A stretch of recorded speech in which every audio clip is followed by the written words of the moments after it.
Donating a semi for us to fill for the fire evacuees, which you can see what we're doing here. This is just the prelim. We got pallets of water, we got baby food, we got diapers, we got meal relief kits. At Seedership, we believe giving thrives on collaboration and leads to bigger impact. But behind every movement, there is usually one individual who had the courage and heart to take the first step. Today, we are with one of those individuals, the owner of Lucky Miller's Deli and Market in Redding, California. When a wildfire spread through his community, he took action to help those displaced. Hi, Jason. Thanks for joining us today. Thank you, Jennifer. I appreciate it. So I'd like to start with what compelled you to step up. The Zogg fire blazed through more than 50,000 acres in Northern California. Why you? Well, I'm in a general area. My restaurant is in a general area that the Igo Ono people, which are kind of outstretched of Redding, California. They're a little bit outside of us, but I'm on the west side of town, and a lot of those people come into town have nowhere to go for food. I'm kind of in that kind of unique area. So a lot of my customers were affected by it. A ton of them were, actually. A lot, I mean, probably 50% of my customers come from that side, the west side of Redding, California. So one of the things that impressed me when I was following your story on Facebook was the speed of your efforts. Can you walk us a little through the timeline from when you had that idea that you wanted to help to when you're actually passing out donations to those in need? Yeah, so the fire started, I believe it was like September 27th. It was a Sunday. My wife and I, literally from our house, saw the fire. We saw the plume of smoke from our house. And it happened to be a red flag day with probably 45 to 50 mile an hour winds. With the 45 mile an hour winds and the dryness, we haven't had any rain in months.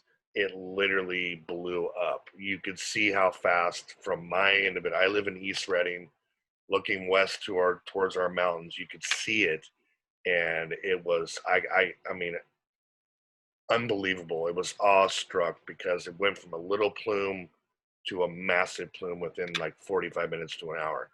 When I was getting reports it was an Igo Ono, I started calling my customers that I know personally out there. And they were begging for literally any help. And my first thing was, I have a truck, I can tow whatever you guys need out of there, just let me know. And I got compelled to help a little town like that supported me already. That's where the idea started. Now I had no idea where to go from there. This was the Stuff the Truck program that you started? Yep.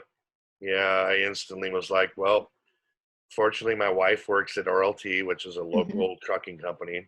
My wife immediately went in the next day and said, when we can get back in and get these guys some supplies, my husband and I want to hold the stuff. It's always stuff the bus. And the bus wasn't big enough for me. I go big or go home. The bus wasn't big enough. I said, I want to stuff a semi. And her boss. So it was parked outside your deli, right? Yeah, we parked, well, the first semi was. So the first semi we parked outside the deli, we filled it in one day. That's incredible. Double pallets, roof to back, all the way from front to back. I called her boss back and I go, I need a second semi tomorrow. He's like, wait a minute, wait, what are you talking about? I go, I need the second semi tomorrow. And he's like, you filled the first semi. I go, full. It was full. I can't put any more in it. I need the second one. He's like, no problem. He literally pulled another semi up for us the next morning. So 2 semi trucks full of items to be donated. I'd say that's a pretty successful collection drive. What do you attribute that success to, and how quickly you're able to accomplish that? Well, I have to tell you, social media, if you can get a grip on how to use it for your advantage, it really helps. It really helps your business. I had a local friend of mine who owns he's a media blast guy that goes around to restaurants and businesses around the area on Facebook, and it's a media site that's called Reading Buzz. I called Jason Stovall. I said, here's my idea. Good friend of mine. He's already blown my restaurant up to this point. Like, he's put out videos for me. He's showing my food, and it's really blowing us up. So I said, I'm going to give you exclusivity. This is the deal. You get exclusivity, but I need you here tomorrow because I'm going to stuff a semi Wednesday and Thursday. This is Monday when I called him. He goes, I'll be down there. We went live. We did about 15 minutes, maybe 10 minutes, Jennifer. It was very short, right? It was going to be showtime. We're going to fill a semi. Literally, we're going to fill a semi. This is good news, man. Yeah, I've had a ton of responses. This is like, and you guys had like a lot of hits on your post. Almost 30,000. Almost 30,000 on your post about giving back to the community. Absolutely. Okay, this is good. Very to the point. I wasn't trying to like blimp. It's very to the point. This is going from me directly to the people, no middleman. So Jason and I got off that live. He said, thanks, it's up there. 5 minutes later, after the live, I got a call from Colton Chavez, which is our local KRCR news anchor here, saying, I will be down in 15 minutes to interview. And I'm going to blast you on the news tonight to help you guys out with the people. This is how our community is. I'm going to be down there. I'm going to blast you, and let's do this. He was literally there in 15 minutes. He did about 20 minutes of a piece with me where I'm saying this is not going anywhere but directly to the people. He did a blurb at 6:30 telling our story, and did the story at 10 and 11. By midnight, I had probably had 130 phone calls on my private cell phone. It was that crazy. It was like, okay, now I got it. I literally told my wife, I go, well, now I got it. Now I have to come through and stuff this semi. The next morning, I almost had to get traffic control outside of my deli to deal with the amount of people that were bringing us in stuff. That's how big it got in one day. That's incredible. Yeah. I think it was the visibility, but I saw your Facebook. You were just being so transparent, showing people what you were collecting and being very clear where it was going. Yep. And then that Friday, that same week, you went to go drop off all the goods that you'd collected, and you showed that as well. Yeah, so the Friday that we were able to get in there, I mean, it'd been evacuated. We couldn't get in there, and they lifted evacuations because of the area that I was delivering to was outside, way outside the fire zone, but close enough to where people could go get stuff. So yeah,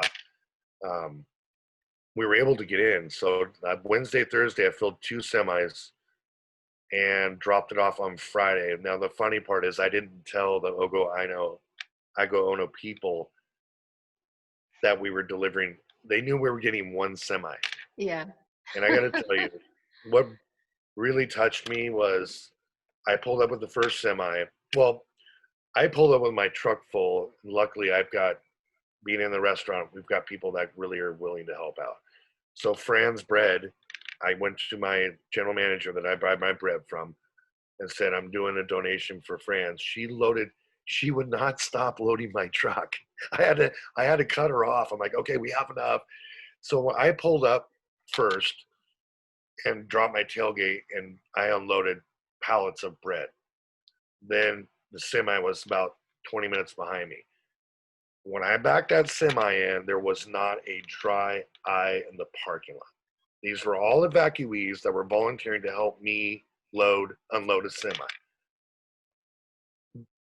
I had to change that. I had to change it for the better. I saw their faces, and they were just like, when I slipped the door open, they looked at it and they were like, oh my God. And then I looked, there was not a dry eye in the parking lot. And I thought, my 2 girls that are my angels that helped me out, organize everything. I said, get this stuff to these people, right?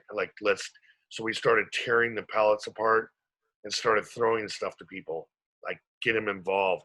And it went from not a dry eye to the happiest people I've ever seen in a critical moment in their life of after losing everything. Kids literally kids were helping us unload water. We unloaded that semi. You know, when was the moment that you felt that this was all worth it? Or, you know, was there a moment for you when you realized, you know, I don't know, change your perspective on giving or what you had accomplished that week? When I had a line around my corner, people donating stuff. That was when I was like, this is out. I looked at my wife, I'm like, this is absolutely the right thing to do. I can't Yeah. believe. And that was it. And the funny part is, I have to tell you, what that was when I was like, we're doing the right thing. I understand what your question was, if I restore my faith in humanity. But what shocked them is when we unloaded the first semi and I called my buddy and I said, bring the second one. They had no idea. They had no idea. And my first semi pulled out, the second one pulled in and backed up, and they were all looking at me like, are you serious? I'm like, yeah, we have two semis, not one. And So tell me, how has this affected your business? oh my God. As I told you, I've been doing this since 1995. I've done a lot of fundraisers and a lot of help in the community, a lot of help in women, single women, mothers, and kids. But I've never seen a calling to this. I've never seen a natural disaster cause a community so much pain, and at the other side of it, have so much love. I've been in business in this location for 18 months, and I'm breaking new numbers every day. Mhm. And it's because of the compassion I gave out. And you don't thrive in a restaurant unless your community supports you. But you can't take. You have to give back.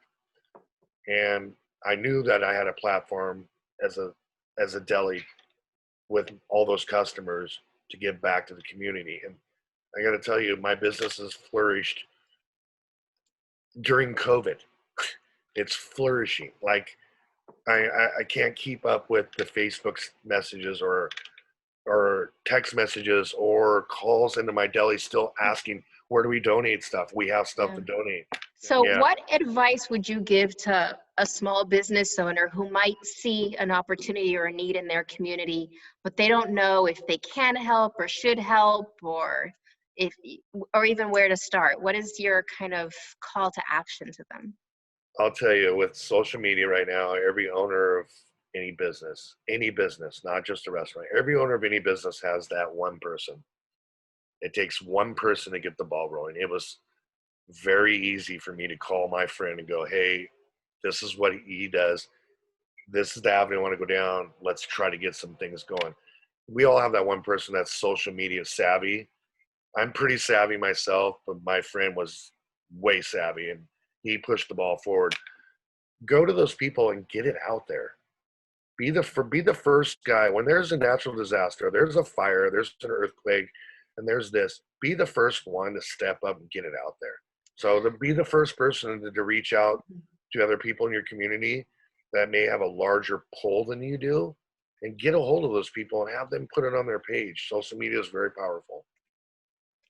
Well, Jason, thank you so much for sharing your story and reminding us of the immense impact one small business can have in bringing its community together behind a purpose. We appreciate your time. I appreciate your time. Thank you. Thank you.